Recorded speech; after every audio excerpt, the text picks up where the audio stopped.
ॐ श्री गणेशाय नमः। श्री सरस्वत्यै नमः। श्री वेदव्यासाय नमः। पंचविंशत्यधिकशततमोऽध्यायः 125वां अध्याय।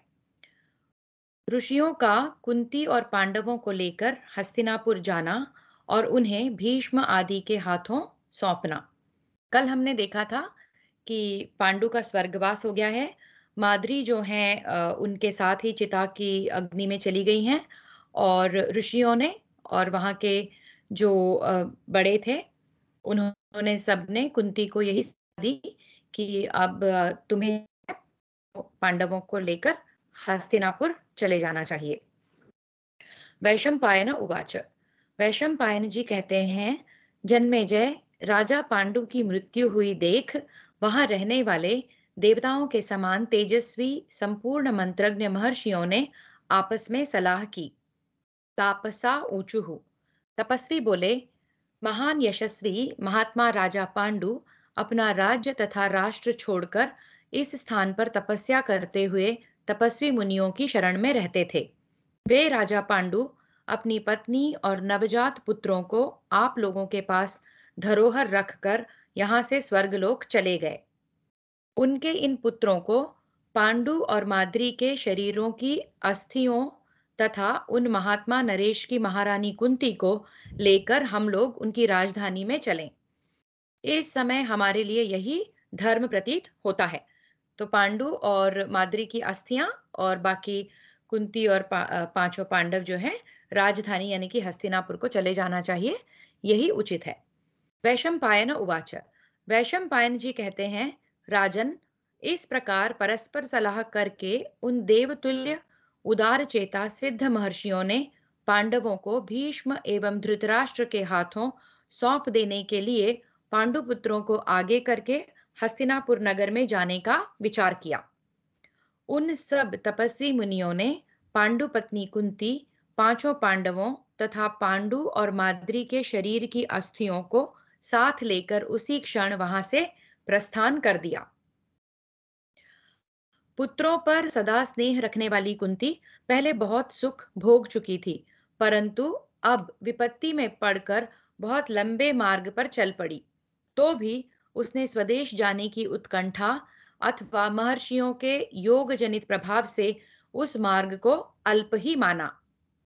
यशस्विनी कुंती थोड़े ही समय में कुरुजांगल देश में जा पहुंची और नगर के वर्धमान नामक द्वार पर गई। तब तपस्वी मुनियों ने द्वारपाल से कहा, राजा को हमारे आने की सूचना दो। द्वारपाल ने सभा में जाकर क्षण भर में समाचार दे दिया। सहस्रों चरणों सहित मुनियों का हस्तिनापुर में आगमन सुनकर उस समय सहस्रों चारणों सहित मुनियों का हस्तिनापुर में आगमन सुनकर उस समय वहां के लोगों को बड़ा आश्चर्य हुआ। दो घड़ी दिन चढ़ते चढ़ते समस्त पुरवासी स्त्रियों और बालकों को साथ लिए तपस्वी मुनियों का दर्शन करने के लिए नगर से बाहर निकल आए।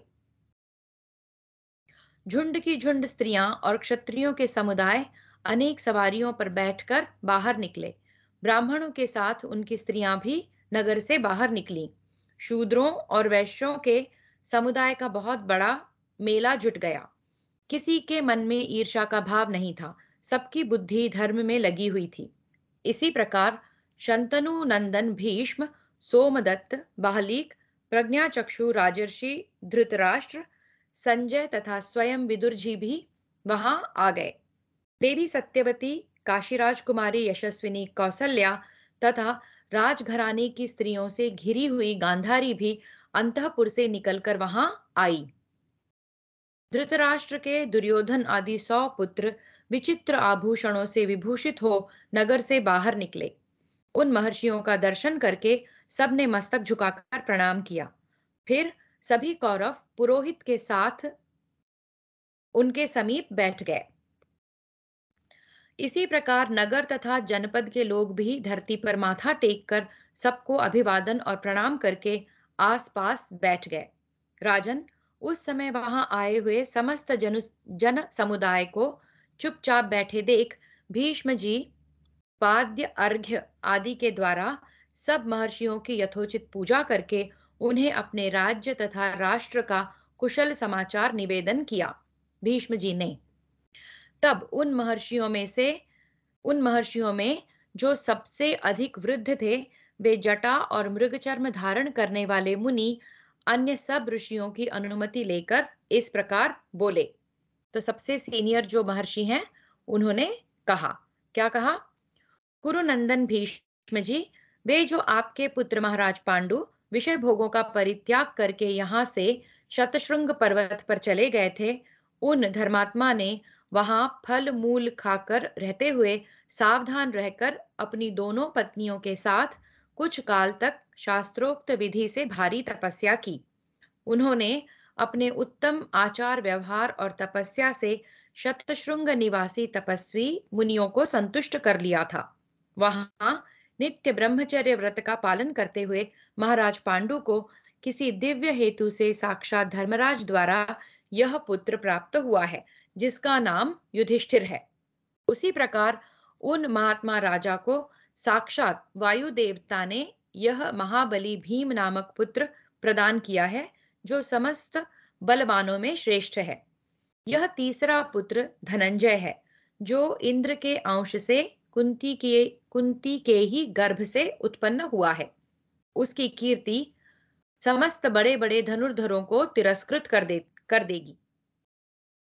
माद्री देवी ने अश्विनी कुमारों से जिन दो पुरुष रत्नों को उत्पन्न किया है, वे ये ही दोनों महाधनुर्धर नरश्रेष्ठ हैं।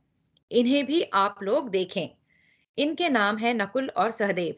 ये दोनों भी अनंत तेज से संपन्न हैं। ये नरश्रेष्ठ पांडु कुमार भी किसी से परास्त होने वाले नहीं हैं।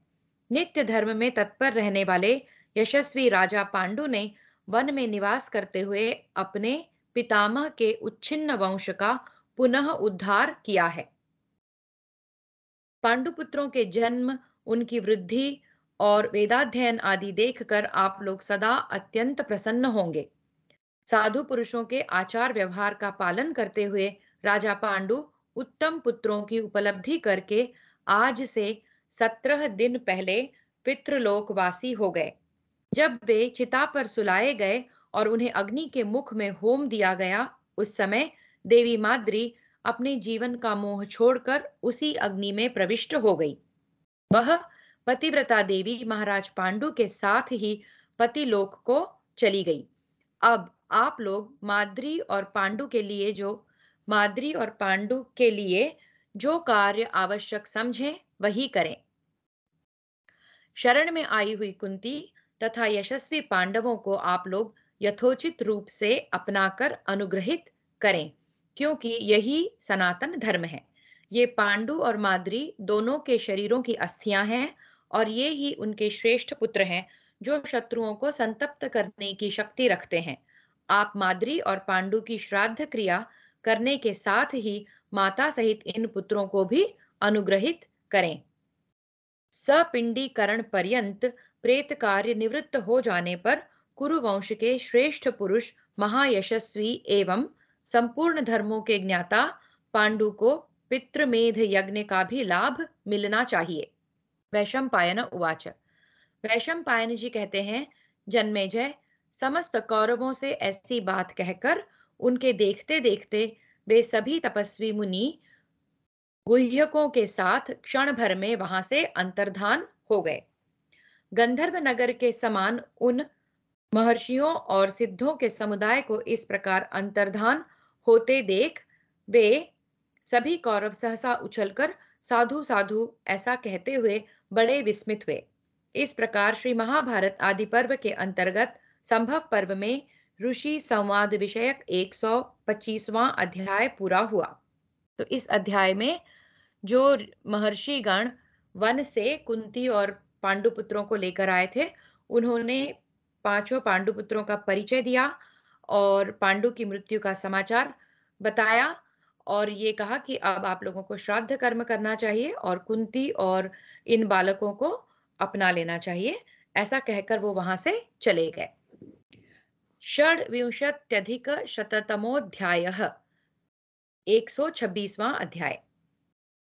पांडु और माद्री की अस्थियों का दाह संस्कार तथा भाई बंधुओं द्वारा उनके लिए जलांजलि दान। धृतराष्ट्र उवाच।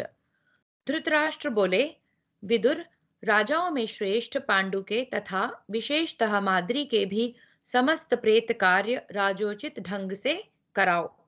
पांडु के और माद्री के दोनों के प्रेत कार्य राजोचित ढंग से कराओ। पांडु और माद्री के लिए नाना प्रकार के पशु, वस्त्र, रत्न और धन दान करो। इस अवसर पर जिनको जितना चाहिए उतना धन दो। कुंती देवी माद्री का जिस प्रकार सत्कार करना चाहें वैसी व्यवस्था करो। माद्री की अस्थियों को वस्त्रों से अच्छी प्रकार ढक दो, जिससे उसे वायु तथा सूर्य भी न देख सकें। निष्पाप राजा पांडु शोचनीय नहीं, प्रशंसनीय हैं, जिन्हें देव कुमारों के समान 5 वीर पुत्र प्राप्त हुए हैं। वैशंपायन उवाच। वैशंपायन जी कहते हैं, राजन, विदुर ने धृतराष्ट्र से तथास्तु कहकर भीष्म जी के साथ परम पवित्र स्थान में पांडु का अंतिम संस्कार कराया। राजन, तदनंतर शीघ्र ही पांडु का दाह संस्कार करने के लिए पुरोहित गण घृत और सुगंध आदि के साथ प्रज्वलित अग्नि लिए नगर से बाहर निकले।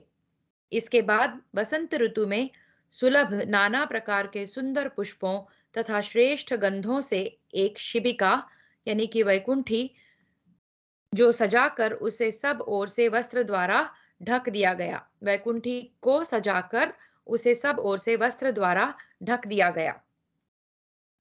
इस प्रकार बहुमूल्य वस्त्रों और पुष्पमालाओं से सुशोभित उस शिबिका के समीप मंत्री, भाई बंधु और सुहृद संबंधी सब लोग उपस्थित हुए। उसमें माद्री के साथ पांडु की अस्थियां भली भांति बांधकर रखी गई थी। मनुष्यों द्वारा ढोई जाने वाली और अच्छी तरह सजाई हुई इस शिबिका के द्वारा वे सभी बंधु बांधव माद्री सहित नरश्रेष्ठ पांडु की अस्थियों को ढोने लगे। शिबिका के ऊपर श्वेत छत्र तना हुआ था। चमर डुलाए जा रहे थे। सब प्रकार के बाजों गाजों से उसकी शोभा और भी बढ़ गई थी। सैकड़ों मनुष्यों ने उन महाराज पांडु के दाह संस्कार के दिन बहुत से रत्न लेकर याचकों को दिए। इसके बाद कुरुराज पांडु के लिए अनेक श्वेत छत्र, बहुतेरे बड़े बड़े चंवर तथा कितने ही सुंदर सुंदर वस्त्र लोग वहां ले आए। पुरोहित लोग सफेद वस्त्र धारण करके अग्निहोत्र की अग्नि में आहुति डालते जाते थे। वे अग्नियां माला आदि से अलंकृत एवं प्रज्वलित हो पांडु की पालकी के आगे आगे चल रही थीं। सहस्रों ब्राह्मण, क्षत्रिय, वैश्य और शूद्र शोक से संतप्त हो रोते हुए महाराज पांडु की शिबिका के पीछे जा रहे थे। वे कहते जाते थे, हाय, ये महाराज हम लोगों को छोड़कर हमें सदा के लिए भारी दुख में डालकर और हम सबको अनाथ करके कहाँ जा रहे हैं। समस्त पांडव भीष्म तथा विदुर जी क्रंदन करते हुए जा रहे थे। उनके रमणीय प्रदेश में गंगा जी के शुभ एवं समतल तट पर उन लोगों ने अनायास ही महान पराक्रम करने वाले सत्यवादी नरश्रेष्ठ पांडु और उनकी पत्नी माद्री की इस शिबिका को रखा। तदनंतर राजा पांडु की अस्थियों को सब प्रकार की सुगंधों से सुवासित करके उन पर पवित्र काले अगर का लेप किया गया। फिर से देखते हैं। तदनंतर राजा पांडु की अस्थियों को सब प्रकार की सुगंधों से सुवासित करके उन पर पवित्र काले अगर का लेप किया गया। फिर उन्हें दिव्य चंदन से चर्चित करके सोने के कलशों द्वारा लाए हुए गंगा जल से भाई बंधुओं ने उसका अभिषेक किया। तत्पश्चात उन पर सब ओर से काले अगर से मिश्रित तुंगरस नामक ग्रंथ द्रव्य का एवं श्वेत चंदन का लेप किया गया। इसके बाद उन्हें सफेद स्वदेशी वस्त्रों से ढक दिया गया। मतलब अस्थियों को सब प्रकार से सुगंध लगाकर पवित्र किया गया। इस प्रकार बहुमूल्य शैया पर शयन करने योग्य नरश्रेष्ठ राजा पांडु की अस्थियां वस्त्रों से आच्छादित हो जीवित मनुष्य की भांति शोभा पाने लगी। समस्त याजकों एवं पुरोहितों ने अश्वमेध की अग्नि से वेदोक्त विधि के अनुसार मंत्रोच्चारण पूर्वक सारी क्रियाएं संपन्न की। याजकों की आज्ञा लेकर प्रेत कर्म आरंभ करते समय माद्री सहित अलंकार युक्त राजा का घृत से अभिषेक किया गया। फिर तुंग और पद्मक मिश्रित सुगंधित चंदन तथा अन्य विविध प्रकार के गंध द्रव्यों से भाई बंधुओं ने युधिष्ठिर द्वारा विधि पूर्वक उन दोनों का दाह संस्कार कराया।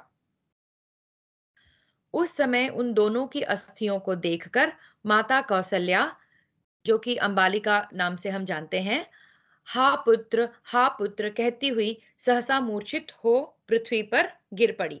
हमें याद करना चाहिए पांडु जो है माता अंबालिका के पुत्र हैं। उसे इस प्रकार शोकातुर हो भूमि पर पड़ी देख नगर और जनपद के लोग राजभक्ति तथा दया से द्रवित एवं दुख से संतप्त हो फूट फूट कर रोने लगे। कुंती के आर्तनाद से मनुष्यों सहित समस्त पशु और पक्षी आदि प्राणी भी करुण क्रंदन करने लगे। शंतनु नंदन भीष्म, परम बुद्धिमान विदुर तथा संपूर्ण कौरव भी अत्यंत दुख में निमग्न हो रोने लगे। तदनंतर भीष्म, विदुर, राजा धृतराष्ट्र तथा पांडवों के सहित कुरुकुल की सभी स्त्रियों ने राजा पांडु के लिए जलांजलि दी। उस समय सभी पांडव पिता के लिए रो रहे थे। शंतनु नंदन भीष्म, विदुर तथा अन्य भाई बंधुओं की भी यही दशा थी। सबने जलांजलि देने की क्रिया पूरी की। जलांजलि दान करके शोक से दुर्बल हुए पांडवों को साथ ले मंत्री आदि सब लोग स्वयं भी दुखी हो उन सबको समझा बुझाकर शोक करने से रोकने लगे। राजन, 12 रात्रियों तक जिस प्रकार बंधु बांधवों सहित पांडव भूमि पर सोए, उसी प्रकार ब्राह्मण आदि नागरिक भी धरती पर ही सोते रहे। उतने दिनों तक हस्तिनापुर नगर पांडवों के साथ आनंद और हर्षोल्लास से शून्य रहा। बूढ़ों से लेकर बच्चे तक सभी वहां दुख में डूबे रहे। सारा नगर ही अस्वस्थ चित्त हो गया था। इस प्रकार श्री महाभारत आदि पर्व के अंतर्गत संभव पर्व में पांडु के दाह संस्कार से संबंध रखने वाला 126वां अध्याय पूरा हुआ। तो यहाँ हमने देखा पांडु और माद्री के दाह संस्कार और सबके दुख और जलांजलि की विधि का वर्णन था। आगे चलते हैं। सप्तविंशत्यधिक शततमोऽध्यायः 127वां अध्याय। पांडवों तथा धृतराष्ट्र पुत्रों की बाल क्रीड़ा, दुर्योधन का भीमसेन को विष खिलाना तथा गंगा में ढकेलना और भीम का नागलोक में पहुंचकर 8 कुंडों के दिव्य रस का पान करना। वैशंपायन उवाच। वैशंपायन जी कहते हैं, राजन, तदनंतर कुंती, राजा धृतराष्ट्र तथा बंधुओं सहित भीष्म जी ने पांडु के लिए उस समय अमृत स्वरूप स्वधामय श्राद्ध दान किया। उन्होंने समस्त कौरवों तथा सहस्रों मुख्य मुख्य ब्राह्मणों को भोजन कराकर उन्हें रत्नों के ढेर तथा उत्तम उत्तम गांव दिए। मरणा शौच से निवृत्त होकर भरत वंश शिरोमणि पांडवों ने जब शुद्धि का स्नान कर लिया, तब उन्हें साथ लेकर सबने हस्तिनापुर नगर में प्रवेश किया। नगर और जनपद के सभी लोग मानो कोई अपना ही भाई बंधु मर गया हो, इस प्रकार उन भरत कुल तिलक पांडु के लिए निरंतर शोक मग्न हो गए। श्राद्ध की समाप्ति पर सब लोगों को दुखी देखकर व्यास जी ने दुख शोक से आतुर एवं मोह में पड़ी हुई माता सत्यवती से कहा, मां, अब सुख के दिन बीत गए, बड़ा भयंकर समय उपस्थित होने वाला है। उत्तरोत्तर बुरे दिन आ रहे हैं। पृथ्वी की जवानी चली गई है। अब ऐसा भयंकर समय आएगा जिसमें सब ओर छल, कपट और माया का बोलबाला होगा। संसार में अनेक प्रकार के दोष प्रकट होंगे और धर्म, कर्म तथा सदाचार का लोप हो जाएगा। दुर्योधन आदि कौरवों के अन्याय से सारी पृथ्वी वीरों से शून्य हो जाएगी। अतः तुम योग का आश्रय लेकर यहाँ से चली जाओ और योग परायण हो तपोवन में निवास करो। तुम अपनी आंखों से इस कुल का भयंकर संहार न देखो। तब व्यास जी ने तथास्तु कहकर व्यास जी से तथास्तु कहकर सत्यवती अंदर गई और अपनी पुत्रवधू से बोली।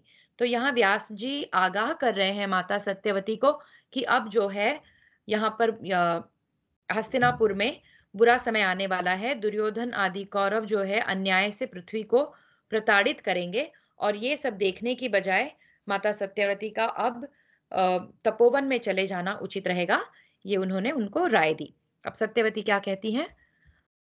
वो अपनी पुत्र वधू से कह रही है, अंबिके, तुम्हारे पौत्र के अन्याय से भरतवंशी वीर तथा इस नगर के लोग सगे संबंधियों सहित नष्ट हो जाएंगे, ऐसी बात मैंने सुनी है। अतः तुम्हारी राय हो तो पुत्र शोक से पीड़ित इस दुखिनी अंबालिका को साथ ले मैं वन में चली जाती हूँ, तुम्हारा कल्याण हो। अंबिका भी तथास्तु कहकर साथ जाने को तैयार हो गई।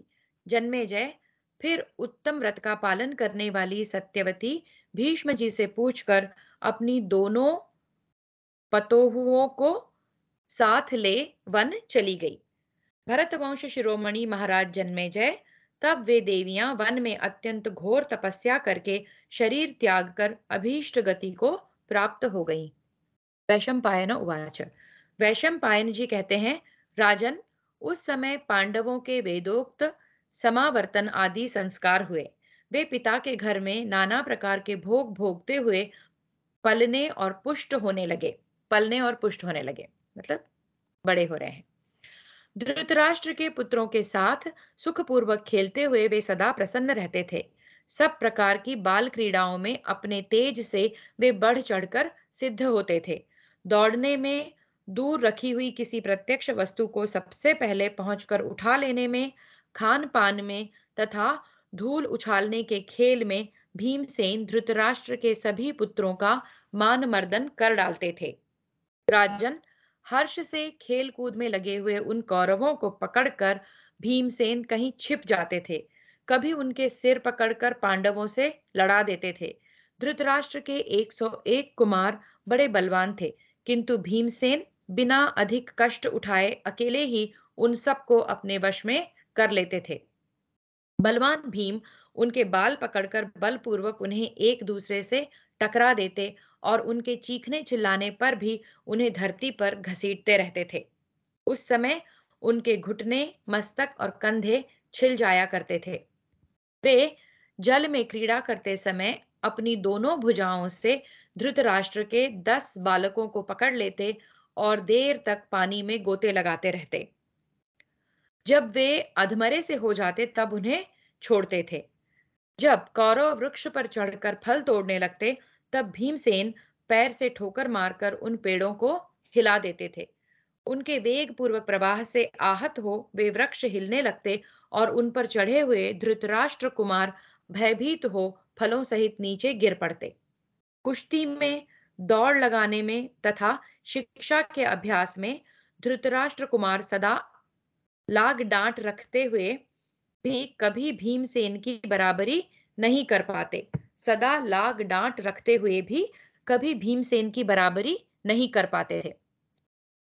इसी प्रकार भीमसेन भी धृतराष्ट्र पुत्रों से स्पर्धा रखते हुए उनके अत्यंत अप्रिय कर्मों में ही लगे रहते थे, परंतु उनके मन में कौरवों के प्रति द्वेष नहीं था।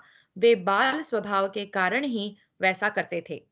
तब धृतराष्ट्र का प्रतापी पुत्र दुर्योधन यह जानकर कि भीमसेन में अत्यंत विख्यात बल है, उनके प्रति दुष्ट भाव प्रदर्शित करने लगा।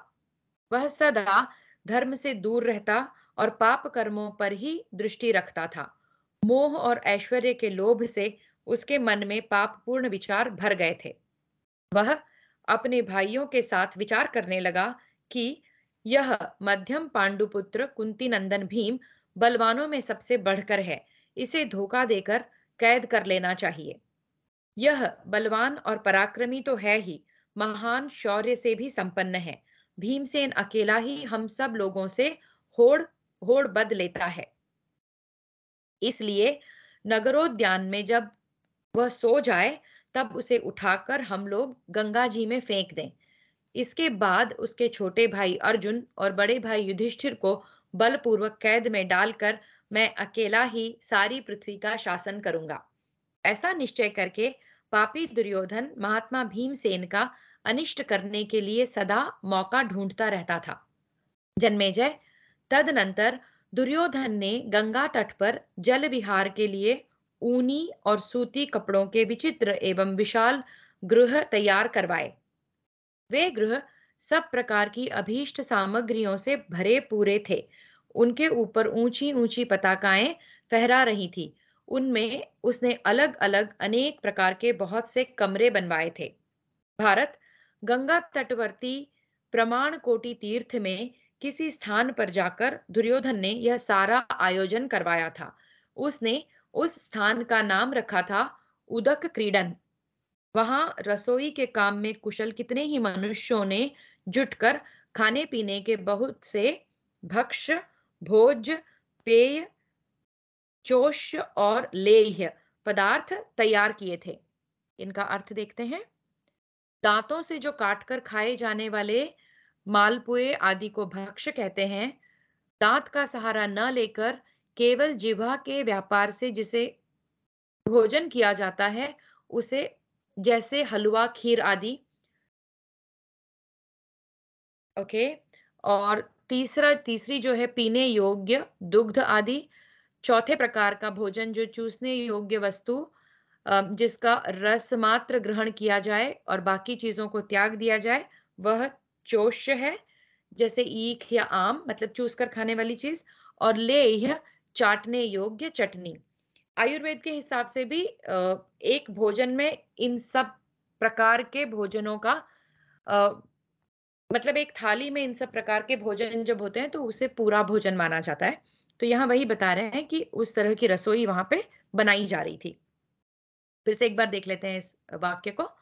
वहां रसोई के काम में कुशल कितने ही मनुष्यों ने जुटकर खाने पीने के बहुत से भक्ष्य, भोज, पेय, चोष्य और लेह्य पदार्थ तैयार किए।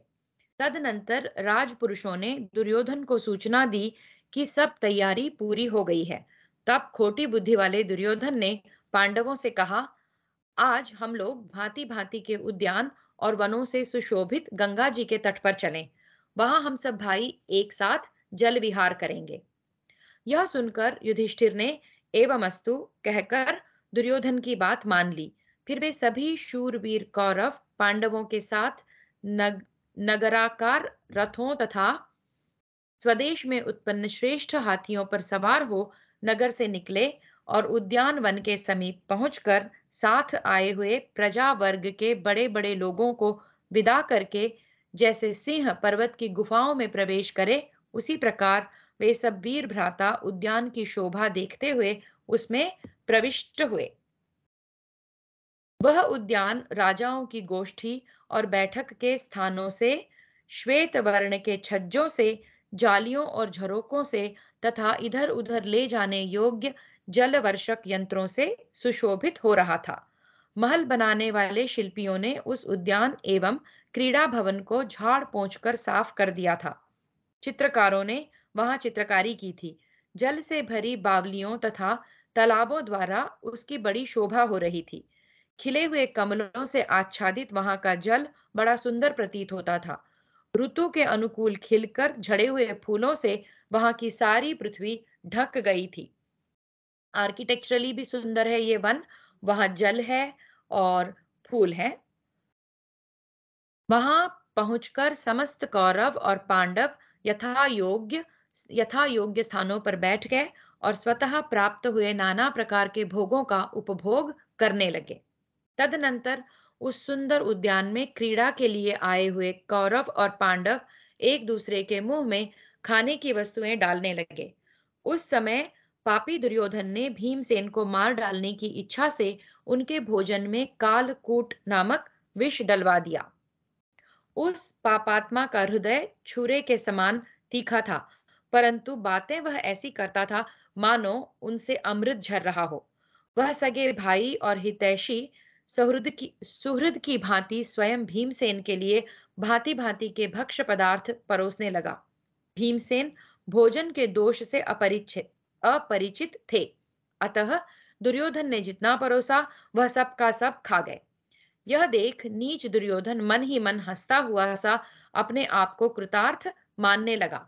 तो भीमसेन ने जो है भोजन में कालकूट विष डाल दिया और बड़े प्रेम से वो परोस परोस कर अपने हाथों से भीम को वो खिलाता रहा। दुर्योधन ने विष डलवा दिया खाने में और भीमसेन को वो खिलाता रहा और भीमसेन बड़े मजे से ले रहे हैं ये भोजन। तब भोजन के पश्चात पांडव तथा धृतराष्ट्र के पुत्र सभी प्रसन्न चित्त हो एक साथ जल क्रीड़ा करने लगे। जल क्रीड़ा समाप्त होने पर दिन के अंत में विहार से थके हुए वे समस्त कुरुश्रेष्ठ वीर शुद्ध वस्त्र धारण कर सुंदर आभूषणों से विभूषित हो उन क्रीड़ा भवनों में ही रात बिताने का विचार करने लगे। बलवान भीमसेन उस समय अधिक परिश्रम करने के कारण बहुत थक गए थे। वे जल क्रीड़ा के लिए आए हुए उन कुमारों को साथ लेकर विश्राम करने की इच्छा से प्रमाण कोटि के उस गृह में आए और वहां एक स्थान में सो गए। पांडुनंदन भीम थके तो थे ही, विष के मद से भी अचेत हो रहे थे। उनके अंग अंग में विष का प्रभाव फैल गया था। अतः वहां ठंडी हवा पाकर ऐसे सोए कि जड़ के समान निश्चेष्ट प्रतीत होने लगे। थक के एकदम जोर से नींद आ गई भीमसेन को। तब दुर्योधन ने स्वयं लताओं के पाश में वीरवर भीम को कसकर बांधा। वे मुर्दे के समान हो रहे थे। फिर उसने गंगा जी के ऊंचे तट से उन्हें जल में ढकेल दिया। भीमसेन जो गाढ़ी निद्रा में सो रहे थे, उन्हें दुर्योधन ने लताओं के यानी पेड़ों के छाल से और पेड़ों से बांधकर जो है गंगा जी में डाल दिया। भीमसेन बेहोशी की ही दशा में जल के भीतर डूबकर नागलोक में जा पहुंचे। उस समय कितने ही नाग कुमार उनके शरीर से दब गए। तब बहुत से महाविषधारी नागों ने मिलकर अपनी भयंकर विष वाली बड़ी बड़ी दाढ़ों से भीमसेन को खूब डसा। उनके द्वारा डसे जाने के कालकूट विष का प्रभाव उनके द्वारा डसे जाने से कालकूट विष का प्रभाव नष्ट हो गया। सर्पों के जंगम विष ने खाए हुए स्थावर विष को हर लिया। ये बहुत दिलचस्प है। यहाँ पे भीमसेन को भोजन में जो विष दिया गया था, वो विष जो है सर्पों के डसे जाने से जो विष उनके शरीर में प्रवेश किया, उससे एक विष ने दूसरे विष को नष्ट कर दिया। चौड़ी छाती वाले भीमसेन की त्वचा लोहे के समान कठोर थी। अतः यद्यपि उनके मर्म स्थानों में सर्पों ने दांत गड़ाए थे, तो भी वे उनकी त्वचा को भेद न सके। इनकी त्वचा बहुत थिक थी। तत्पश्चात कुंती नंदन भीम जाग उठे। उन्होंने अपने सारे बंधनों को तोड़कर उन सभी सर्पों को पकड़ पकड़ कर धरती पर दे मारा। कितने ही सर्प भय के मारे भाग खड़े हुए। भीम के हाथों मरने से बचे हुए सभी सर्प इंद्र के समान तेजस्वी नागराज वासुकी के समीप गए और इस प्रकार बोले, नागेंद्र, एक मनुष्य है जिसे बांधकर जल में डाल दिया गया है। वीरवर, जैसा कि हमारा विश्वास है, उसने विष पी लिया होगा। वह हम लोगों के पास बेहोशी की हालत में आया था, किंतु हमारे डसे जाने पर जाग उठा और होश में आ गया। होश में आने पर तो वह महाबाहु अपने सारे बंधनों को शीघ्र तोड़कर हमें पछाड़ने लगा है। आप चलकर उसे पहचाने। तब वासुकी ने उन नागों के साथ आकर भयंकर पराक्रमी महाबाहु भीमसेन को देखा। उसी समय नागराज आर्यक ने भी उन्हें देखा, जो पृथा के पिता शूरसेन के नाना थे। मतलब कुंती के पिता शूरसेन के नाना। उन्होंने अपने दौहित्र के दौहित्र को कसकर छाती से लगा लिया। महायशस्वी नागराज वासुकी भी भीमसेन पर बहुत प्रसन्न हुए और बोले, इनका कौन सा प्रिय कार्य किया जाए, इन्हें धन सोना और रत्नों की राशि भेंट की जाए। उनके यूं कहने पर आर्यक नाग ने वासुकी से कहा, नागराज, यदि आप प्रसन्न हैं तो यह धनराशि लेकर क्या करेगा? आपके संतुष्ट होने पर तो इस महाबली राजकुमार को आपकी आज्ञा से उस कुंड का रस पीना चाहिए जिससे 1000 हाथियों का बल प्राप्त होता है। यह बालक जितना रस पी सके उतना इसे दिया जाए। यह सुनकर वासुकी ने आर्यक नाग से कहा, ऐसा ही हो। तब नागों ने भीमसेन के लिए स्वस्ति वाचन किया। फिर वे पांडु कुमार पवित्र हो पूर्वाभिमुख बैठकर कुंड का रस पीने लगे। वे एक ही सांस में एक कुंड का रस पी जाते थे। इस प्रकार उन महाबली पांडुनंदन ने 8 कुंडों का रस पी लिया। इसके बाद शत्रुओं का दमन करने वाले महाबाहु भीमसेन नागों की दी हुई दिव्य शैया पर सुखपूर्वक सो गए। इस प्रकार श्री महाभारत आदि पर्व के अंतर्गत संभव पर्व में भीमसेन के रस पान से संबंध रखने वाला 127वां अध्याय पूरा हुआ। अष्टाविंशत्यधिकशततमोऽध्यायः 128वां अध्याय। भीमसेन के न आने से कुंती आदि की चिंता, नागलोक से भीमसेन का आगमन तथा उनके प्रति दुर्योधन की कुचेष्टा। वैशंपायन उवाच। वैशंपायन जी कहते हैं, जन्मेजय, तदनंतर समस्त कौरव और पांडव क्रीड़ा आदि विहार समाप्त करके भीमसेन के बिना ही हस्तिनापुर की ओर प्रस्थित हुए। रथ, हाथी, घोड़े तथा अन्य अनेक प्रकार की सवारियों द्वारा वहां से चलकर वे आपस में यह कह रहे थे कि भीमसेन तो हम लोगों से आगे ही चले गए हैं। पापी दुर्योधन ने भीमसेन को वहां न देखकर अत्यंत प्रसन्न हो भाइयों के साथ नगर में प्रवेश किया। राजा युधिष्ठिर धर्मात्मा थे। उनके पवित्र हृदय में दुर्योधन के पाप पूर्ण विचार का भान तक न हुआ। वे अपने ही अनुमान से दूसरे को भी साधु ही देखते और समझते थे। भाई पर स्नेह रखने वाले कुंती नंदन युधिष्ठिर उस समय माता के पास पहुंचकर उन्हें प्रणाम करके बोले, माँ, भीमसेन यहाँ आया है क्या? मातः, कहाँ गया होगा? शुभे, यहाँ भी तो मैं उसे नहीं देख रहा हूं। वहां हम लोगों ने भीमसेन के लिए उद्यान और वन का कोना कोना खोज डाला, फिर भी जब वीरवर भीम को हम देख न सके, तब सबने यही समझ लिया कि वह हम लोगों से पहले ही चला गया होगा। महाभागे, हम उसके लिए अत्यंत व्याकुल हृदय से यहाँ आए हैं। यहाँ आकर वह कहीं चला गया अथवा तुमने उसे कहीं भेजा है? यशस्विनी, महाबाहु भीमसेन का पता बताओ। शोभने, वीर भीमसेन के विषय में मेरा हृदय शंकित हो गया है। जहां मैं भीमसेन को सोया हुआ समझता था, वहीं किसी ने उसे मार तो नहीं डाला? बुद्धिमान धर्मराज के इस प्रकार पूछने पर कुंती हाय हाय करके घबरा उठी और युधिष्ठिर से बोली, बेटा, मैंने भीम को नहीं देखा है, वह मेरे पास आया ही नहीं। तुम अपने छोटे भाइयों के साथ शीघ्र उसे ढूंढने का प्रयत्न करो। कुंती का हृदय पुत्र की चिंता से व्यथित हो रहा था।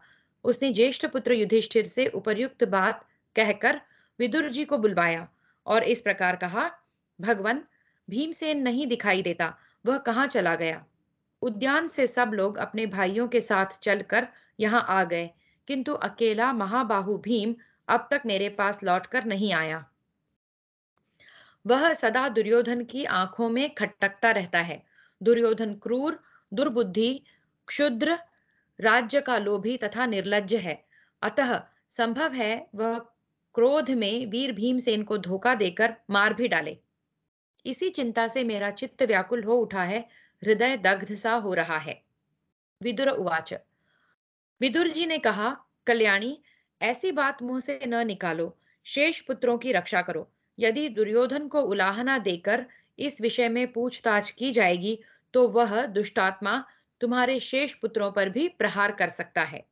महामुनि व्यास ने पहले जैसे कहा है, उसके अनुसार तुम्हारे ये पुत्र दीर्घजीवी हैं। अतः तुम्हारा पुत्र भीमसेन कहीं भी क्यों न गया हो, अवश्य लौटेगा और तुम्हें आनंद प्रदान करेगा। वैशंपायन उवाच। वैशंपायन जी कहते हैं, जन्मेजय, विद्वान विदुर यूं कहकर अपने घर में चले गए। इधर कुंती चिंतामग्न होकर अपने चारों पुत्रों के साथ चुपचाप घर में बैठे रही। उधर नागलोक में सोए हुए बलवान भीमसेन 8वें दिन जब वह रस पच गया, जगे। उस समय उनके बल की कोई सीमा नहीं रही। फिर से उधर नागलोक में सोए हुए बलवान भीमसेन 8वें दिन जब रस जब वह रस पच गया, जगे। उस समय उनके बल की कोई सीमा नहीं रही। पांडुनंदन भीम को जगा हुआ देख सब नागों ने शांत चित्त से उन्हें आश्वासन दिया और यह बात कही, महाबाहो, तुमने जो यह शक्तिपूर्ण रस पिया है, इसके कारण तुम्हारा बल 10,000 हाथियों के समान होगा और तुम युद्ध में अजेय हो जाओगे। आज तुम इस दिव्य जल से स्नान करो और अपने घर लौट जाओ। कुरुश्रेष्ठ, तुम्हारे बिना तुम्हारे सब भाई निरंतर दुख और चिंता में डूबे रहते हैं। तब महाबाहु भीमसेन स्नान करके शुद्ध हो गए। उन्होंने श्वेत वस्त्र और श्वेत पुष्पों की माला धारण की। तत्पश्चात नागराज के भवन में उनके लिए कौतुक एवं मंगलाचार संपन्न किए गए। फिर उन महाबली भीम ने विषनाशक सुगंधित औषधियों के साथ नागों की दी हुई खीर खाई। इसके बाद नागों ने वीर भीमसेन का आदर सत्कार करके उन्हें शुभाशीर्वादों से प्रसन्न किया। दिव्य आभूषणों से विभूषित शत्रुदमन भीमसेन नागों की आज्ञा ले प्रसन्न चित्त हो नागलोक से जाने को उद्युत हुए। तब किसी नाग ने कमल नयन कुरुनंदन भीम को जल से ऊपर उठाकर उसी वन में गंगा तटवर्ती प्रमाण कोटि में रख दिया। फिर वे नाग पांडुपुत्र फिर वे नाग पांडुपुत्र भीम के देखते देखते अंतर्धान हो गए। तब महाबली कुंती कुमार महाबाहु भीमसेन वहां से उठकर शीघ्र ही अपनी माता के समीप आ गए। तदनंतर शत्रुमर्दन भीम ने माता और बड़े भाई को प्रणाम करके स्नेहपूर्वक छोटे भाइयों का सिर सूंघा। माता तथा उन नरश्रेष्ठ भाइयों ने भी उन्हें हृदय से लगाया और एक दूसरे के प्रति स्नेहाधिक्य के कारण, मतलब अधिक स्नेह के कारण, सब ने भीम के आगमन से अपने सौभाग्य की सराहना की। अहो भाग्य कहा। तदनंतर महान बल और पराक्रम से संपन्न भीमसेन ने दुर्योधन की वे सारी कुचेष्टाएं अपने भाइयों को बताई और नागलोक में जो गुण दोषपूर्ण घटनाएं घटी थी उन सब को भी पांडुनंदन भीम ने पूर्ण रूप से कह सुनाया। तब राजा युधिष्ठिर ने भीमसेन से मतलब की बात कही, भैया भीम, तुम सर्वथा चुप हो जाओ। तुम्हारे साथ जो बर्ताव किया गया है वह कहीं किसी प्रकार भी न कहना। यो कहकर महाबाहु धर्मराज युधिष्ठिर अपने भाइयों के साथ उस समय से खूब सावधान रहने लगे। दुर्योधन ने भीमसेन के प्रिय सारथी को हाथ से गला घोंटकर मार डाला। उस समय भी धर्मात्मा विदुर ने उन कुंती पुत्रों को यही सलाह दी कि वे चुपचाप सब कुछ सहन कर लें।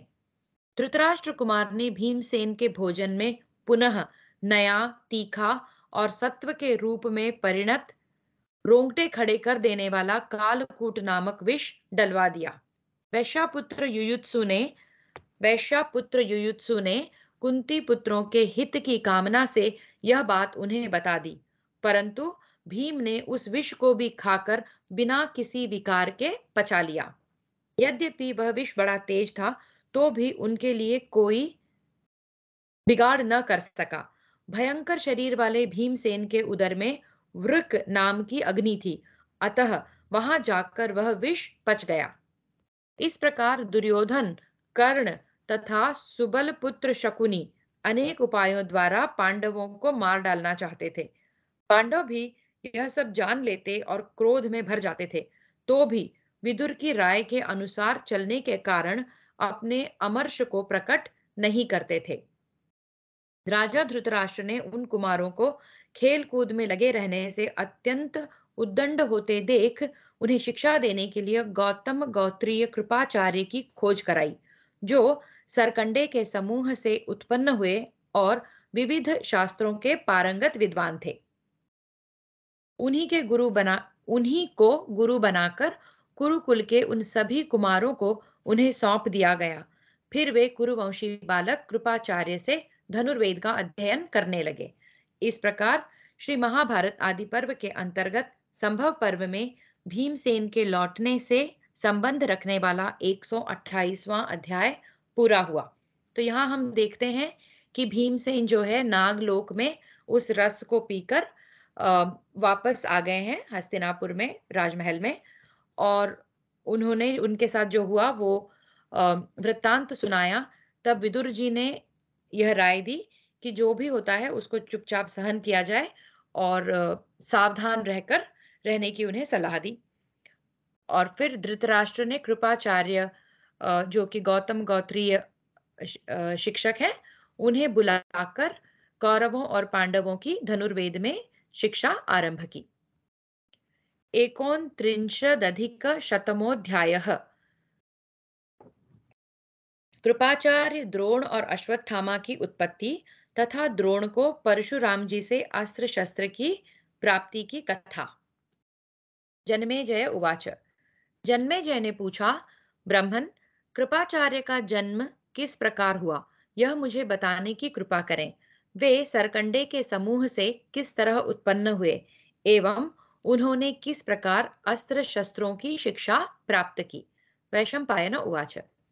वैशंपायन जी ने कहा, महाराज, महर्षि गौतम के शरद्वान गौतम नाम से प्रसिद्ध एक पुत्र थे। प्रभो, कहते हैं वे सरकंडों के साथ उत्पन्न हुए थे, परंतु उनकी बुद्धि धनुर्वेद में जितनी लगती थी उतनी वेदों के अध्ययन में नहीं। हाँ, गौतम के बारे में दिया गया है। गौतम गोत्रीय होने के कारण शरद्वान को भी गौतम कहा जाता है। ओके। तो महाराज महर्षि गौतम के शरद्वान गौतम कि उसी गोत्र के हैं, इसलिए वही नाम है। नाम से प्रसिद्ध एक पुत्र थे और वो है कृपाचार्य।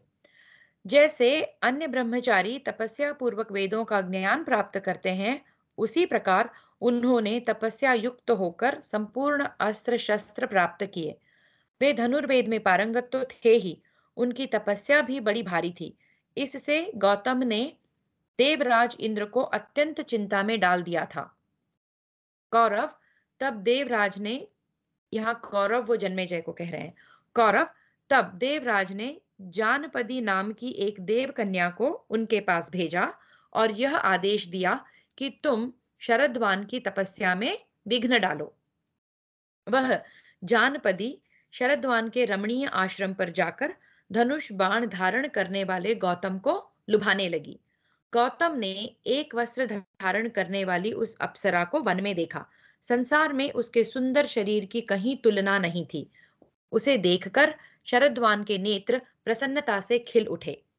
उनके हाथों से धनुष और बाण छूटकर पृथ्वी पर गिर पड़े तथा उसी की ओर देखने से उनके शरीर में कंप हो आया। शरद्वान ज्ञान में बहुत बढ़े चढ़े थे और उनमें तपस्या की भी प्रबल शक्ति थी। अतः वे महाप्राज्ञ मुनि अत्यंत धीरता पूर्वक अपनी मर्यादा में स्थित रहे। राजन, किंतु उनके मन में सहसा जो विकार देखा गया, इससे उनका वीर्य स्खलित हो गया, परंतु इस बात का उन्हें भान नहीं हुआ। वे मुनि बाण सहित धनुष, काला मृग चर्म, वह आश्रम और वह अप्सरा सबको वहीं छोड़कर वहां से चल दिए। उनका वह वीर्य सरकंडे के समुदाय पर गिर पड़ा। राजन, वहां गिरने पर उनका वीर्य दो भागों में बट गया। तदनंतर गौतम नंदन शरद्वान के उसी वीर्य से एक पुत्र और एक कन्या की उत्पत्ति हुई। उस दिन दैवेच्छा से राजा शंतनु वन में शिकार खेलने आए थे। उनके किसी सैनिक ने वन में उन युगल संतानों को देखा। वहां बाण सहित धनुष और काला मृगचर्म देखकर उसने यह जान लिया कि ये दोनों किसी धनुर्वेद के पारंगत विद्वान ब्राह्मण की संतान हैं। ऐसा निश्चय होने पर उसने राजा को वे दोनों बालक और बाण सहित धनुष दिखाया। राजा उन्हें देखते ही कृपा के वशीभूत हो गए और उन दोनों को साथ ले अपने घर आ गए। वे किसी के पूछने पर यही परिचय देते थे कि ये दोनों मेरी ही संतान हैं। तो राजा शंतनु जो है उन दो बालकों को अपने घर ले आए और वो सबको यही कहते थे कि ये मेरी संतान है। तदनंतर नरश्रेष्ठ प्रतीप नंदन शंतनु ने शरद्वान के उन दोनों बालकों का पालन पोषण किया और यथा समय उन्हें सब संस्कारों से संपन्न किया। गौतम, जो कि हमने देखा कि शरद्वान का ही नाम है गौतम गोत्र के कारण, तो गौतम शरद्वान भी उस आश्रम से अन्यत्र जाकर धनुर्वेद के अभ्यास में तत्पर होने लगे। राजा शंतनु ने यह सोचकर कि मैंने इन बालकों को कृपा पूर्वक पाला पोसा है, इन दोनों के वे ही नाम रख दिए, कृप और कृपी। राजा के द्वारा पालित हुई अपनी दोनों संतानों का हाल गौतम ने तपोबल से जान लिया और वहां गुप्त रूप से आकर अपने पुत्र को गोत्र आदि सब बातों का पूरा परिचय दे दिया। चार प्रकार के जो धनुर्वेद हैं वो देखते हैं। धनुर्वेद के चार भेद इस प्रकार हैं: मुक्त, अमुक्त, मुक्तामुक्त तथा मंत्र मुक्त। छोड़े जाने वाले बाण आदि को मुक्त कहते हैं। जिन्हें हाथ में लेकर प्रहार किया जाए उन खड्ग आदि को अमुक्त कहते हैं। जिस अस्त्र को चलाने और समेटने की कला मालूम हो वह अस्त्र मुक्तामुक्त कहलाता है। जिसे मंत्र पढ़कर चला तो दिया जाए किंतु उसके उपसंहार की विधि मालूम न हो वह अस्त्र मंत्र मुक्त कहा गया है। शस्त्र, अस्त्र, प्रत्यस्त्र और परमास्त्र, ये भी धनुर्वेद के चार भेद हैं। इसी प्रकार आदान, संधान, विमोक्ष और संहार, इन चार क्रियाओं के भेद से भी धनुर्वेद के चार भेद होते हैं। तो यहां हमने धनुर्वेद के कुछ प्रकारों के बारे में जाना। चार प्रकार के धनुर्वेद, नाना प्रकार के शास्त्र तथा उन सब के गूढ़ रहस्य का भी पूर्ण रूप से उसको उपदेश दिया।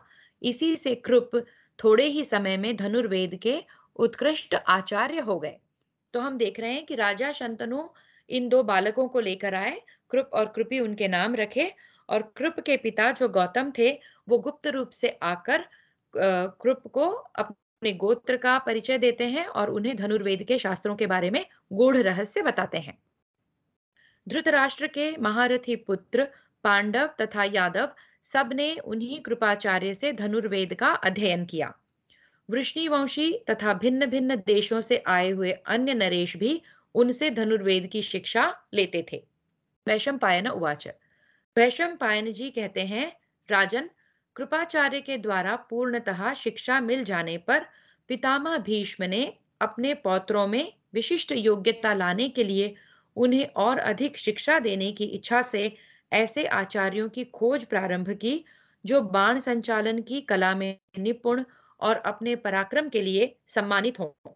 उन्होंने सोचा, जिसकी बुद्धि थोड़ी है, जो महान भाग्यशाली नहीं है, जिसने नाना प्रकार की अस्त्र विद्या में निपुणता नहीं प्राप्त की है तथा जो देवताओं के समान शक्तिशाली नहीं है, वह इन बलि कौरवों को अस्त्र विद्या की शिक्षा नहीं दे सकता।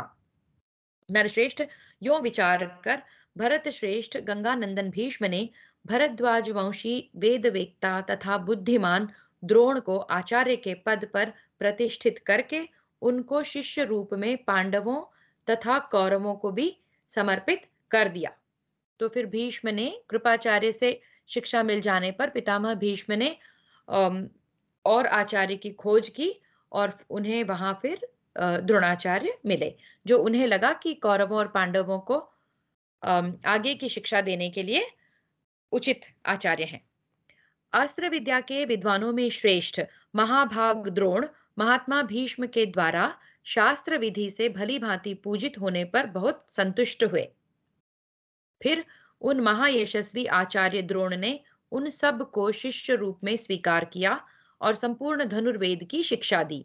राजन, अमित तेजस्वी पांडव तथा कौरव सभी थोड़े ही समय में संपूर्ण शस्त्र विद्या में परम प्रवीण हो गए। जन्मेजय उवाच। जन्मेजय ने पूछा, ब्राह्मण, द्रोणाचार्य की उत्पत्ति कैसे हुई? उन्होंने किस प्रकार अस्त्र विद्या प्राप्त की? वे कुरु देश में कैसे आए तथा वे महापराक्रमी द्रोण किसके पुत्र थे? साथ ही अस्त्र शस्त्र के विद्वानों में श्रेष्ठ अश्वत्थामा जो द्रोण का पुत्र था कैसे उत्पन्न हुआ? यह सब मैं सुनना चाहता हूं, आप विस्तार पूर्वक कहिए। वैशंपायन उवाच। वैशंपायन जी ने कहा, जन्मेजय, गंगा द्वार में भगवान भरद्वाज नाम से प्रसिद्ध एक महर्षि रहते थे। वे सदा अत्यंत कठोर व्रतों का पालन करते थे। एक दिन उन्हें एक विशेष प्रकार के यज्ञ का अनुष्ठान करना था, इसलिए वे भरद्वाज मुनि महर्षियों को साथ लेकर गंगा जी में स्नान करने के लिए गए।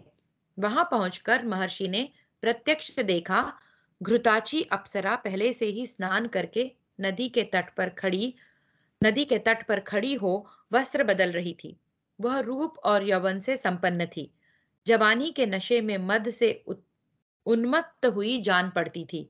उसका वस्त्र खिसक गया और उसे उस अवस्था में देखकर ऋषि के मन में काम वासना जाग उठी। तो ये हम भरद्वाज मुनि देख रहे हैं, जो महर्षियों के साथ वहां आए हैं, और उनकी जो है घृताची अप्सरा पर नजर पड़ी। परम बुद्धिमान भरद्वाज जी का मन उस अप्सरा में आसक्त हुआ। इससे उनका वीर्य स्खलित हो गया। ऋषि ने उस वीर्य को द्रोण यानी कि यज्ञ कलश में रख दिया। तब उन बुद्धिमान महर्षि को उस कलश से जो पुत्र उत्पन्न हुआ, वह द्रोण से जन्म लेने के कारण द्रोण नाम से ही विख्यात हुआ। उसने संपूर्ण वेदों और वेदांगों का अध्ययन किया। प्रतापी महर्षि भरद्वाज अस्त्रवेत्ताओं में श्रेष्ठ थे।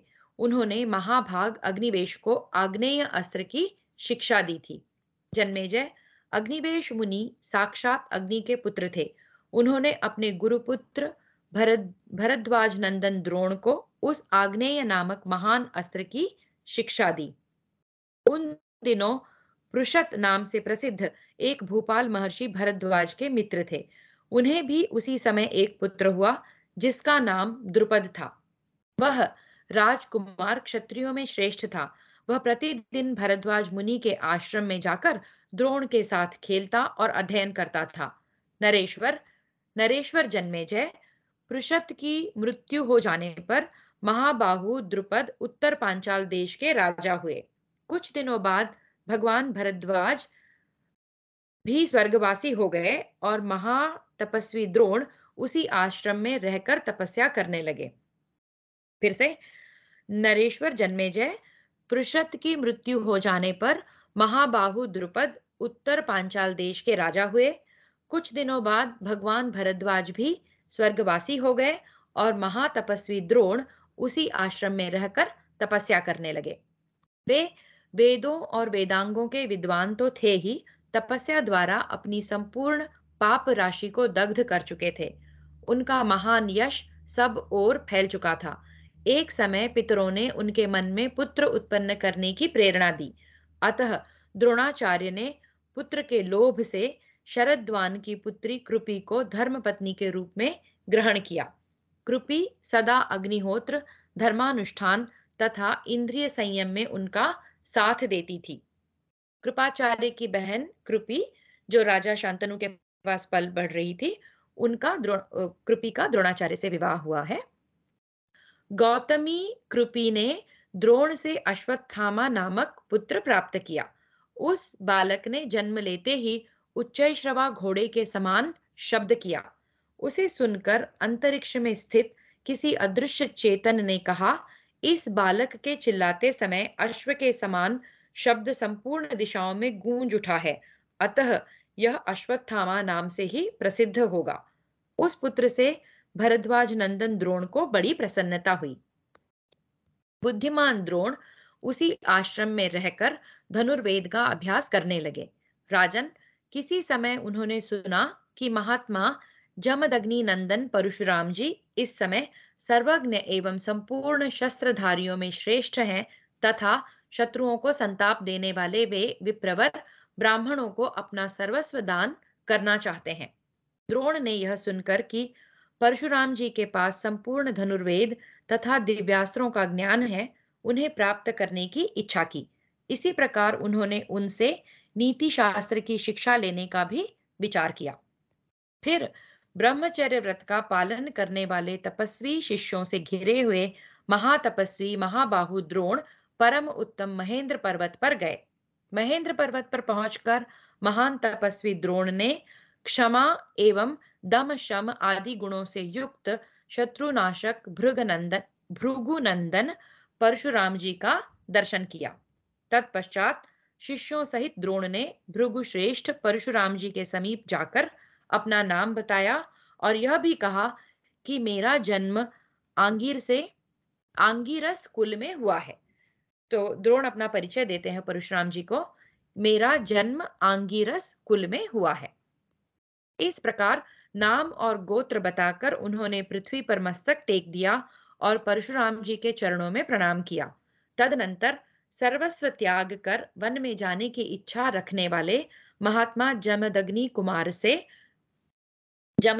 यानी परशुराम, महात्मा जमदग्नि कुमार से द्रोण ने इस प्रकार कहा, द्विज श्रेष्ठ, मैं महर्षि भरद्वाज से उत्पन्न उनका अयोनिज पुत्र हूं।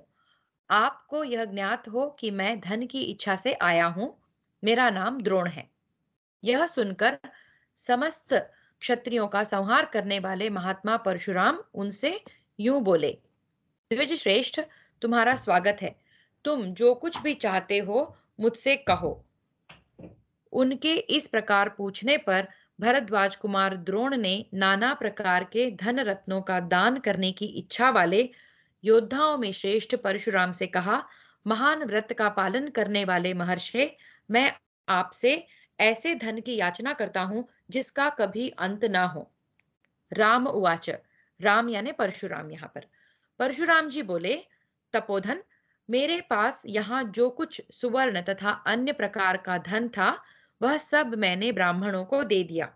इसी प्रकार ग्राम और नगरों की पंक्तियों से सुशोभित होने वाली समुद्र पर्यंत यह सारी पृथ्वी महर्षि कश्यप को दे दी है। अब मेरा यह शरीर मात्र बचा है।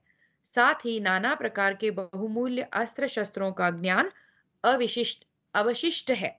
अतः तुम अस्त्र शस्त्रों का ज्ञान अथवा यह मेरा शरीर मांग लो, इसे देने के लिए मैं सदा प्रस्तुत हूं।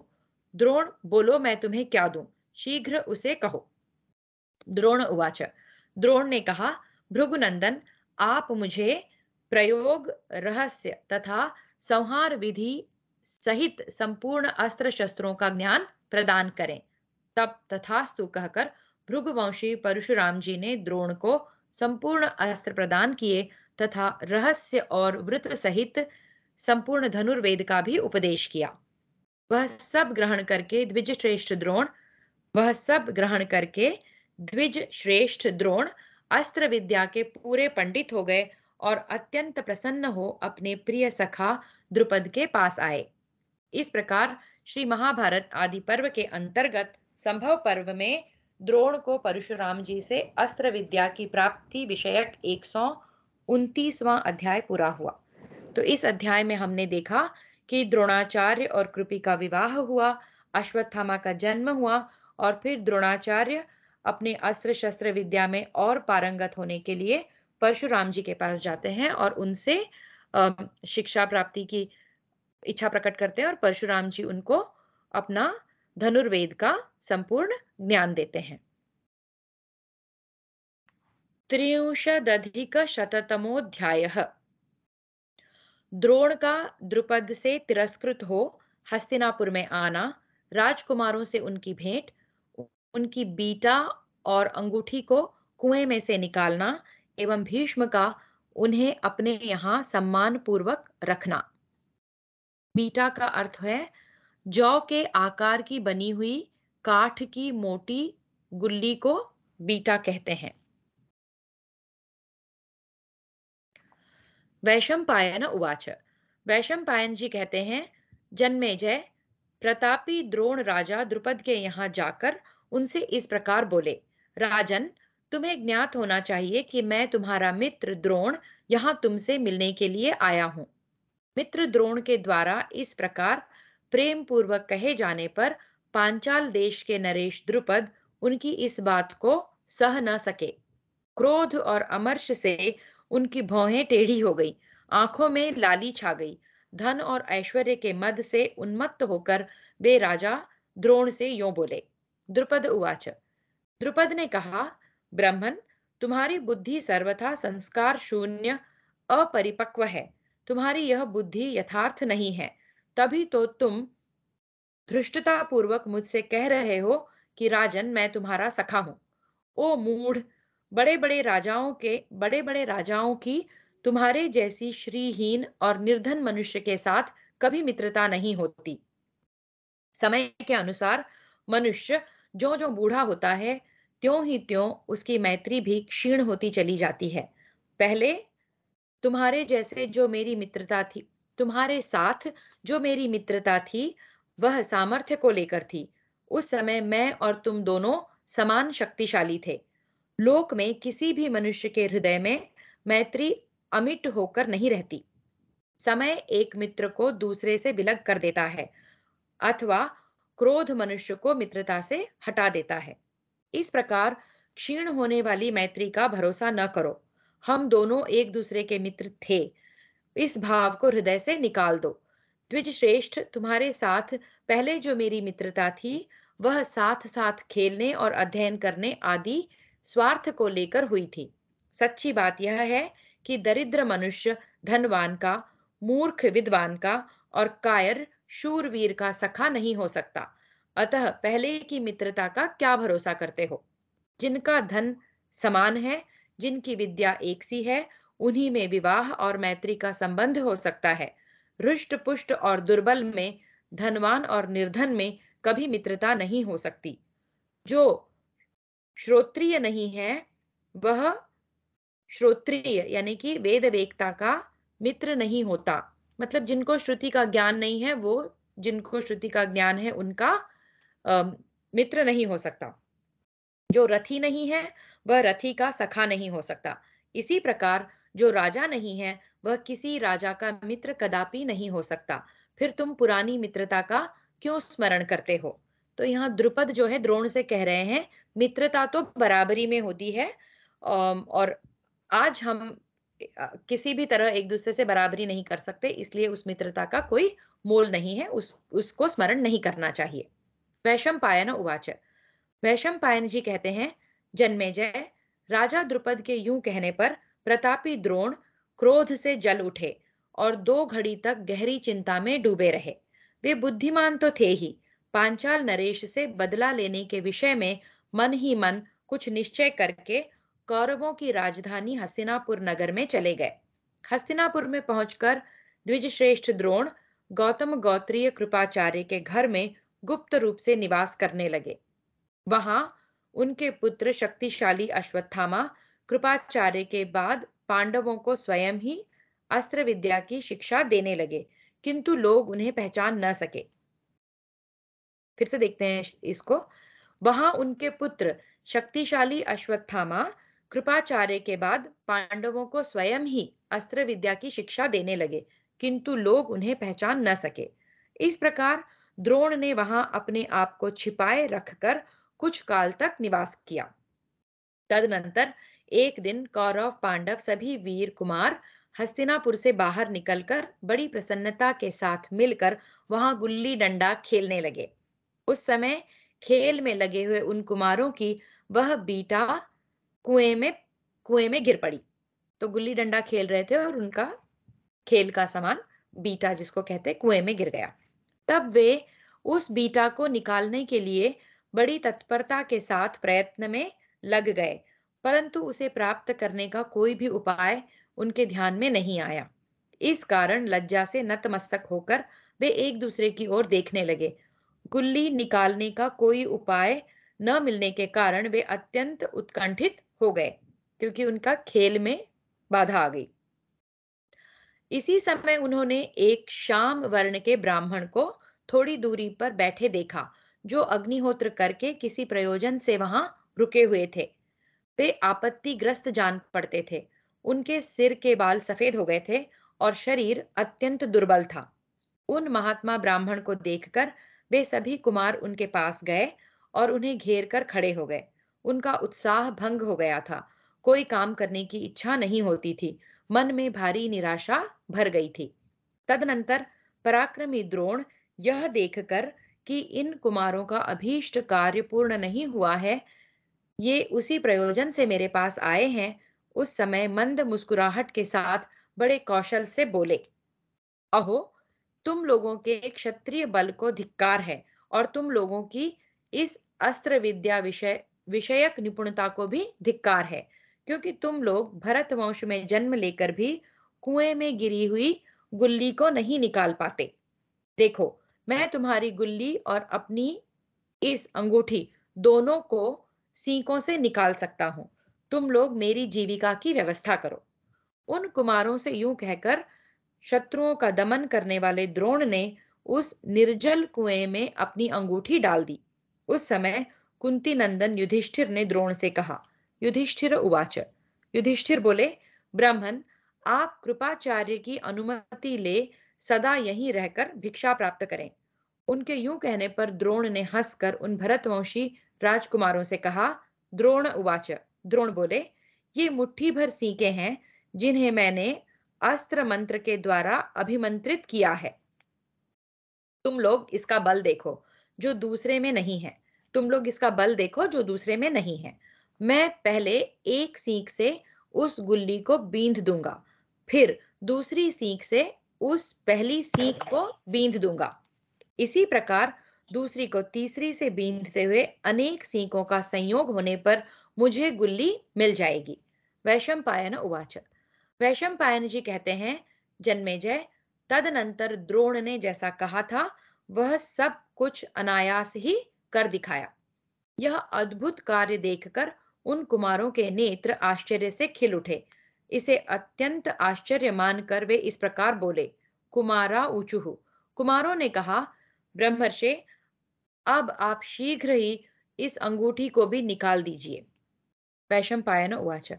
वैशंपायन जी कहते हैं, तब महायशस्वी द्रोण ने धनुष बाण लेकर बाण से उस अंगूठी को बींध दिया और उसे ऊपर निकाल लिया। शक्तिशाली द्रोण ने इस प्रकार कुएं से बाण सहित अंगूठी निकालकर उन आश्चर्यचकित कुमारों के हाथ में दे दी, किंतु वे स्वयं तनिक भी विस्मित नहीं हुए। उस अंगूठी को कुएं से निकाली हुई देखकर उन कुमारों ने द्रोण से कहा, कुमारा ऊचुहु। कुमार बोले, ब्राह्मण, हम आपको प्रणाम करते हैं। यह अद्भुत अस्त्र कौशल दूसरे किसी में नहीं है। आप कौन हैं, किसके पुत्र हैं, यह हम जानना चाहते हैं। बताइए, हम लोग आपकी क्या सेवा करें। वैशंपायन उवाच। वैशंपायन जी कहते हैं, जन्मेजय, कुमारों के इस प्रकार पूछने पर द्रोण ने उनसे कहा, द्रोण उवाच। द्रोण बोले, तुम सब लोग भीष्म जी के पास जाकर मेरे रूप और गुणों का परिचय दो। वे महातेजस्वी भीष्म जी ही मुझे इस समय पहचान सकते हैं। वैशंपायन उवाच। वैशंपायन जी कहते हैं, बहुत अच्छा कहकर वे कुमार भीष्म जी के पास गए और ब्राह्मण की सच्ची बातों तथा उनके उस अद्भुत पराक्रम को भी उन्होंने भीष्म जी से कह सुनाया। कुमारों की बातें सुनकर भीष्म जी समझ गए कि वे आचार्य द्रोण हैं। फिर यह सोचकर कि द्रोणाचार्य ही इन कुमारों के उपर्युक्त गुरु हो सकते हैं, भीष्म जी स्वयं ही आकर उन्हें सत्कार पूर्वक घर ले गए। वहां शस्त्रधारियों में श्रेष्ठ भीष्म ने बड़ी बुद्धिमत्ता के साथ द्रोणाचार्य से उनके आगमन का कारण पूछा, और द्रोण ने वह सब कारण इस प्रकार निवेदन किया। द्रोण उवाच। द्रोणाचार्य ने कहा, अपनी प्रतिज्ञा से कभी च्युत न होने वाले भीष्म जी, पहले की बात है, मैं अस्त्र शस्त्रों की शिक्षा तथा धनुर्वेद का ज्ञान प्राप्त करने के लिए महर्षि अग्निवेश के समीप गया था। वहां मैं विनीत हृदय से ब्रह्मचर्य का पालन करते हुए सिर पर जटा धारण किए बहुत वर्षों तक रहा। गुरु की सेवा में निरंतर संलग्न रहकर मैंने दीर्घ काल तक उनके आश्रम में निवास किया। उन दिनों पांचाल राजकुमार महाबली यज्ञसेन द्रुपद भी, जो बड़े शक्तिशाली थे, धनुर्वेद की शिक्षा पाने के लिए उन्हीं गुरुदेव अग्निवेश के समीप रहते थे। वे उस गुरुकुल में मेरे बड़े ही उपकारी और प्रिय मित्र थे। प्रभु, उनके साथ मिलजुल कर मैं बहुत दिनों तक आश्रम में रहा। बचपन से ही हम दोनों का अध्ययन साथ साथ चलता था। द्रुपद वहां मेरे घनिष्ठ मित्र थे। वे सदा मुझसे प्रिय वचन बोलते और मेरा प्रिय कार्य करते थे। भीष्म जी, वे एक दिन मुझसे मेरी प्रसन्नता को बढ़ाने वाली यह बात बोले, द्रोण, मैं अपने महात्मा पिता का अत्यंत प्रिय पुत्र हूँ। तात, जब पांचाल नरेश मुझे राज्य पर अभिषिक्त करेंगे, उस समय मेरा राज्य तुम्हारे उपभोग में आएगा। सखे, मैं सत्य की सौगंध खाकर कहता हूँ, मेरे भोग, वैभव और सुख सब तुम्हारे अधीन होंगे। यूं कहकर वे अस्त्र विद्या में निपुण हो मुझसे सम्मानित होकर अपने देश को लौट गए। उनकी उस समय कही हुई इस बात को मैं अपने मन में सदा याद रखता था। कुछ दिनों के बाद पितरों की प्रेरणा से मैंने पुत्र प्राप्ति के लोभ से परम बुद्धिमती, महान व्रत का पालन करने वाली, अग्निहोत्र, सत्र तथा शम दम के पालन में मेरे साथ सदा संलग्न रहने वाली शरद्वान की पुत्री यशस्विनी कृपी से, जिसके केश बहुत बड़े नहीं थे, विवाह किया। उस गौतमी कृपी ने मुझसे मेरे औरस पुत्र अश्वत्थामा को प्राप्त किया, जो सूर्य के समान तेजस्वी तथा भयंकर पराक्रम एवं पुरुषार्थ करने वाला है। उस पुत्र से मुझे उतनी ही प्रसन्नता हुई जितनी मुझसे मेरे पिता भरद्वाज को हुई थी। एक दिन की बात है, गौधन के धनी ऋषि कुमार गाय का दूध पी रहे थे। उन्हें देखकर मेरा छोटा बच्चा अश्वत्थामा भी बाल स्वभाव के कारण दूध पीने के लिए मचल उठा और रोने लगा। उसने मेरी आंखों के साम उस इससे मेरी आंखों के सामने अंधेरा छा गया। मुझे दिशाओं को पहचानने में भी संशय होने लगा। मैंने मन ही मन सोचा, यदि मैं किसी कम गाय वाले ब्राह्मण से गाय मांगता हूं, तो कहीं ऐसा न हो कि वह अपने अग्निहोत्र आदि कर्मों में लगा हुआ स्नातक गोदुग्ध के बिना कष्ट में पड़ जाए। अतः जिसके पास बहुत सी गौएं हो, उसी से धर्मानुकूल विशुद्ध दान लेने की इच्छा रख कर मैंने उस देश में कई बार भ्रमण किया। गंगानंदन, एक देश से दूसरे देश में घूमने पर भी मुझे दूध देने वाली कोई गाय न मिल सकी। मैं लौट कर आया तो देखता हूं कि छोटे छोटे बालक आटे के पानी से अश्वत्थामा को ललचा रहे हैं, और वह अज्ञान मोहित बालक उस आटे के जल को ही पीकर मारे हर्ष के फूला नहीं समाता था, और यह कहता हुआ उठकर नाच रहा है कि मैंने दूध पी लिया। कुरुनंदन, बालकों से घिरे हुए अपने पुत्र को इस प्रकार नाचते और उसकी हंसी उड़ाई जाती देख मेरे मन में बड़ा क्षोभ हुआ। उस समय कुछ लोग इस प्रकार कह रहे थे, इस धनहीन द्रोण को धिक्कार है, जो धन का उपार्जन नहीं करता, जिसका बेटा दूध की लालसा से आटा मिला हुआ जल पीकर आनंदमग्न हो, यह कहता हुआ नाच रहा है कि मैंने भी दूध पी लिया है। इस प्रकार की बातें करने वाले लोगों की आवाज मेरे कानों में पड़ी तो मेरी बुद्धि स्थिर न रह सकी। मैं स्वयं ही अपने आप की निंदा करता हुआ मन ही मन इस प्रकार सोचने लगा, मुझे दरिद्र जानकर पहले से ही ब्राह्मणों ने मेरा साथ छोड़ दिया। मैं धनाभाव के कारण निंदित हो उपवास भले ही कर लूंगा, परंतु धन के लोभ से दूसरों की सेवा, जो अत्यंत पापपूर्ण कर्म है, कदापि नहीं कर सकता। भीष्म जी, ऐसा निश्चय करके मैं अपने प्रिय पुत्र और पत्नी को साथ लेकर पहले के स्नेह और अनुराग के कारण राजा द्रुपद के यहाँ गया। मैंने सुन रखा था कि द्रुपद का राज्याभिषेक हो चुका है, अतः मैं मन ही मन अपने को कृतार्थ मानने लगा और बड़ी प्रसन्नता के साथ राज्य सिंहासन पर बैठे हुए अपने प्रिय सखा के समीप गया। उस समय मुझे द्रुपद की मैत्री और उनकी कही हुई पूर्वोक्त बातों का बारंबार स्मरण हो आता था। तदनंतर अपने पहले के सखा द्रुपद के पास पहुंचकर मैंने कहा, नरश्रेष्ठ, मुझ अपने मित्र को पहचानो तो सही। प्रभु, मैं द्रुपद के पास पहुंचकर उनसे मित्र की ही भांति मिला, परंतु द्रुपद ने मुझे नीच मनुष्य के समान समझकर उपहास करते हुए इस प्रकार कहा, ब्राह्मण, तुम्हारी बुद्धि अत्यंत असंगत एवं अशुद्ध है। तभी तो तुम मुझसे यह कहने की धृष्टता कर रहे हो कि राजन, मैं तुम्हारा सखा हूं। समय के अनुसार मनुष्य ज्यों ज्यों बूढ़ा होता है, त्यों त्यों उसकी मैत्री भी क्षीण होती चली जाती है। पहले तुम्हारे साथ मेरी जो मित्रता थी, वह सामर्थ्य को लेकर थी। उस समय हम दोनों की शक्ति समान थी, किंतु अब वैसी बात नहीं है। जो क्षत्रिय नहीं है, वह श्रोत्रिय वेद वेत्ता का जो रथी नहीं है वह रथी का सखा नहीं हो सकता। सब बातों में समानता होने से ही मित्रता होती है। विषमता होने पर मैत्री का होना असंभव है। फिर लोक में कभी किसी की मैत्री अजर अमर नहीं होती। समय एक मित्र को दूसरे से विलग कर देता है अथवा क्रोध मनुष्य को मित्रता से हटा देता है। इस प्रकार क्षीण होने वाली मैत्री की उपासना यानी कि भरोसा न करो। हम दोनों एक दूसरे के मित्र थे, इस भाव को हृदय से निकाल दो। द्विज श्रेष्ठ, तुम्हारे साथ पहले जो मेरी मित्रता थी वह साथ साथ खेलने और अध्ययन करने आदि स्वार्थ को लेकर हुई थी। सच्ची बात यह है कि दरिद्र मनुष्य धनवान का, मूर्ख विद्वान का और कायर शूरवीर का सखा नहीं हो सकता। अतः पहले की मित्रता का क्या भरोसा करते हो? मंदमते, बड़े बड़े राजाओं की तुम्हारे जैसे श्रीहीन और निर्धन मनुष्य के साथ कभी मित्रता हो सकती है? जो श्रोत्रिय नहीं है वह क्षत्रिय का, जो रथी नहीं है वह रथी का, तथा जो राजा नहीं है वह राजा का मित्र नहीं हो सकता। फिर तुम मुझे जीर्ण शीर्ण मित्रता का स्मरण क्यों दिलाते हो? मैंने अपने राज्य के लिए तुमसे कोई प्रतिज्ञा की थी, इसका मुझे कुछ भी स्मरण नहीं है। ब्राह्मण, तुम्हारी इच्छा हो तो मैं तुम्हें एक रात के लिए अच्छी तरह भोजन दे सकता हूँ।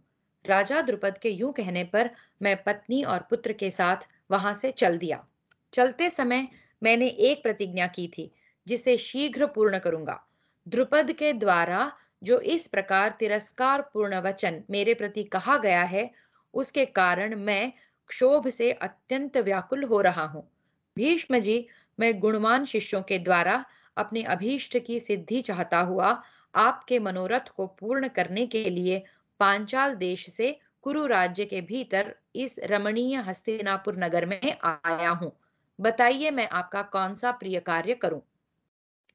तो यहाँ द्रोणाचार्य भीष्म को अपना परिचय देते हैं और अपने और द्रुपद की मित्रता कैसे हुई और फिर उस मित्रता में कैसे द्रुपद के कटु वचनों के कारण उनको जो क्षोभ हुआ वो बताते हैं।